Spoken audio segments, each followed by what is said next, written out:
Assalamualaikum dan salam sejahtera semua. Saya Sharifah Hadlimah binti Sharif Silan, pemegang nombor matriks A171987.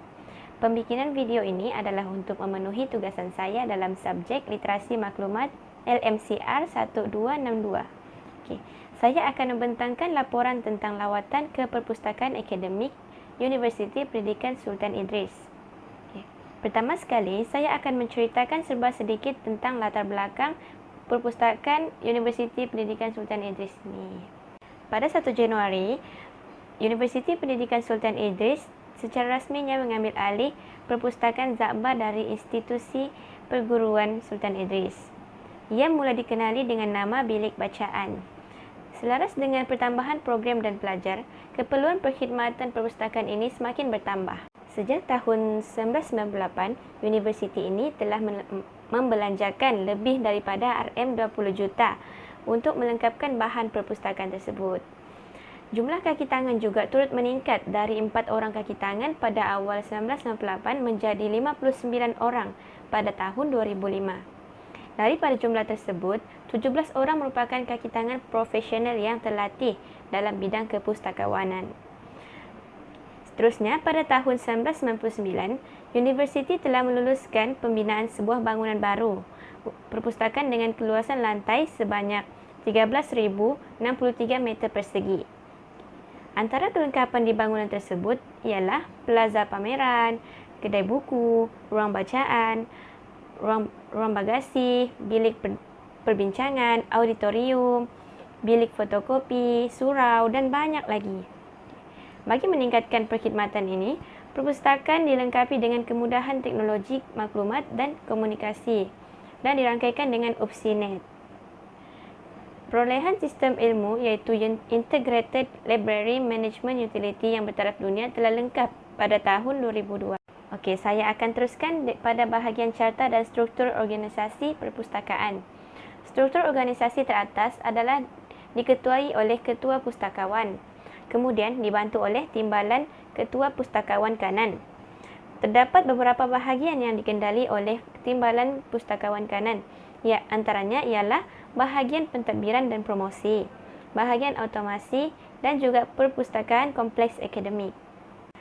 Manakala Timbalan Ketua Pustakawan pula mengendali bahagian pembangunan teknikal, bahagian perkhidmatan sokongan akademik dan juga bahagian pengurusan pelanggan dan koleksi. Pada setiap bahagian mempunyai ketua bahagian masing-masing. Di bawah pengendalian ketua bahagian pula terdapat unit-unit yang kecil. Saya akan menerangkan unit-unit kecil di bawah ketua bahagian tadi.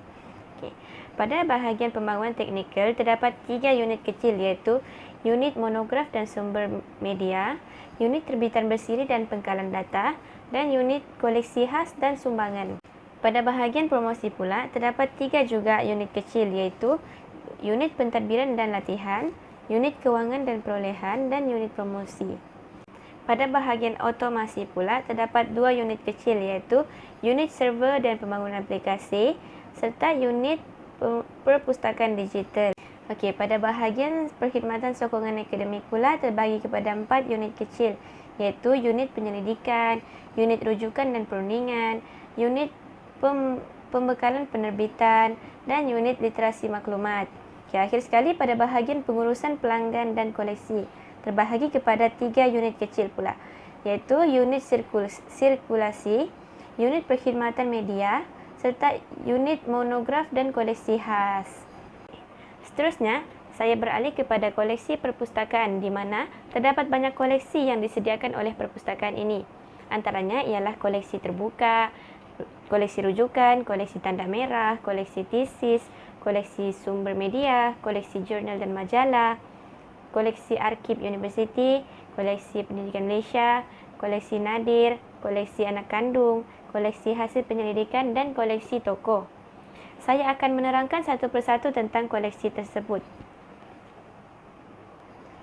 Koleksi terbuka merupakan bahan bacaan dalam semua bidang perkara dan ia boleh dipinjam. Manakala koleksi rujukan pula iaitu bahan rujukan seperti ensiklopedia, kamus, bibliografi, almanak dan ia boleh dipinjam. Koleksi tanda merah pula iaitu bahan bacaan yang terpilih dan judul rujukan utama fakulti. Koleksi tesis pula iaitu hasil penulisan pelajar peringkat sarjana dan doktor falsafah. Koleksi sumber media pula iaitu bahan audio visual termasuk mikrofilm, cakra padat, DVD dan pita video. Seterusnya, koleksi jurnal dan majalah. Jurnal dan majalah iaitu terbitan dalam dan luar negara yang diterbitkan secara bersiri dan meliputi pelbagai bidang. Seterusnya, koleksi arsip universiti iaitu merupakan semua bahan asal berkaitan dengan UPSI. Teruskan pula kepada koleksi pendidikan Malaysia iaitu buku teks, sukatan pelajaran, laporan dan buku latihan yang berkaitan dengan pendidikan di Malaysia.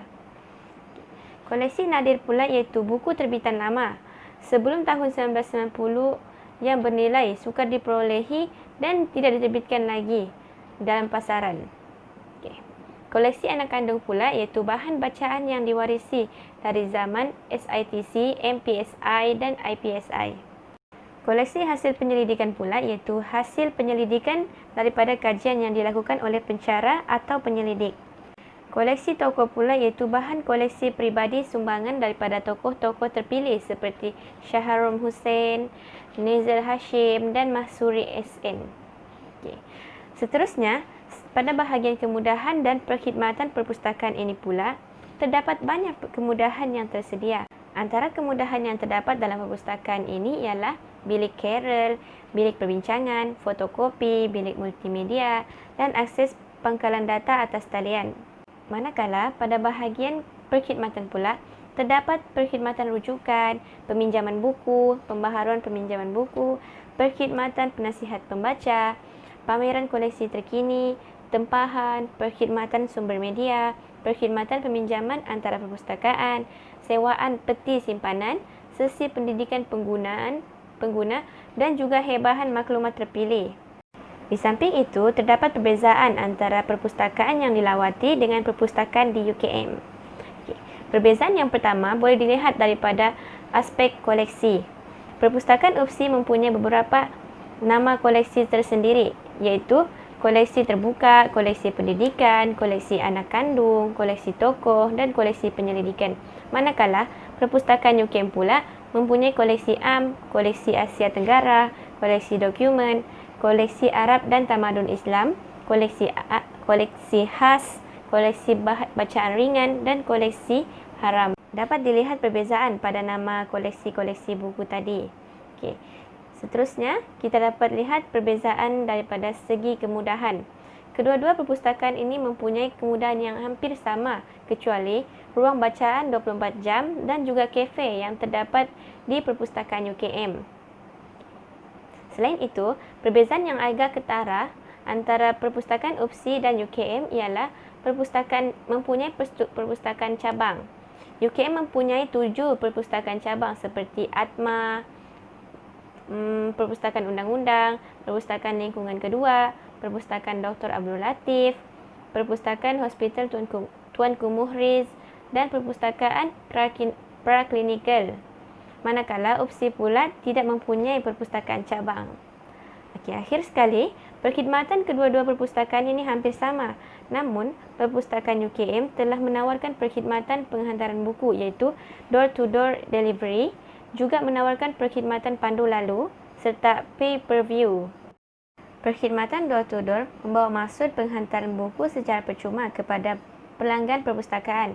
Namun, perkhidmatan ini hanya terbuka kepada warga akademik dan kaki tangan kampus Bangi sahaja. Seterusnya tentang perkhidmatan pandu lalu ataupun drive-thru PTSL. Ini merupakan perkhidmatan pinjaman secara pandu lalu dan ia membekalkan buku kepada pelanggan perpustakaan. Judul buku yang dipohon akan dipinjam dan diserahkan kepada pelanggan.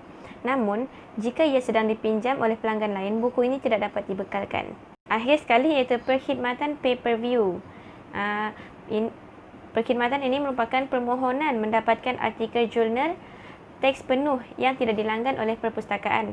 Namun, bayarannya diuruskan oleh pihak perpustakaan. Artikel ini didapati dari 8 pangkalan data, iaitu dari Science Direct, Wiley InterScience, Sage eJournal, Taylor and Francis, Springer Link, SCM Digital Library, Oxford University Press Journal dan Institute of Physics. Okay. Perkhidmatan ini diuruskan oleh unit penyelidikan. Akhir sekali, saya ingin memberi cadangan kepada kedua-dua perpustakaan universiti ini agar meningkatkan lagi keupayaan prasarana dan aplikasi teknologi maklumat dan komunikasi iaitu ICT. Hal ini demikian kerana teknologi maklumat dan komunikasi ini amat penting kepada pengguna masa kini. Jika ia dipertingkatkan lagi, tidak mustahil para pengguna akan tertarik dan lebih berminat untuk mengunjungi perpustakaan tersebut. Okay. Seterusnya, pihak berkuasa perlulah meningkatkan lagi perkhidmatan dan kemudahan yang sedia ada agar pengguna lebih selesa menggunakannya. Okay, akhir sekali saya mencarankan agar pihak perpustakaan UPSI juga menyediakan perkhidmatan yang sama seperti yang dilakukan oleh perpustakaan UKM, iaitu penghantaran door-to-door, perkhidmatan pandu lalu dan juga perkhidmatan pay-per-view. Selain memudahkan pengguna, perkara ini juga akan menjadikan perpustakaan itu lebih maju ke hadapan. Secara rumusannya, kedua-dua perpustakaan ini telah menawarkan perkhidmatan dan kemudahan yang terbaik. Namun, harus sentiasa diperbaiki lagi agar perpustakaan ini boleh maju ke hadapan. Dengan adanya perkhidmatan dan fasiliti yang terbaik, ia akan mendatangkan banyak manfaat kepada pengguna, sekaligus memajukan lagi perpustakaan tersebut. Di samping itu, para pengguna juga haruslah menghargai usaha pihak berkuasa dengan menggunakan fasiliti dengan lebih berhemah. Oleh itu, semua pihak haruslah terlibat untuk mengambil peranan dalam usaha memajukan perpustakaan hingga ia menjadi contoh terbaik di mata dunia. Okey, sampai di sini sahaja pembintangan saya. Sekian, terima kasih. Wabillahi taufiq wal hidayah. Wassalamualaikum warahmatullahi wabarakatuh.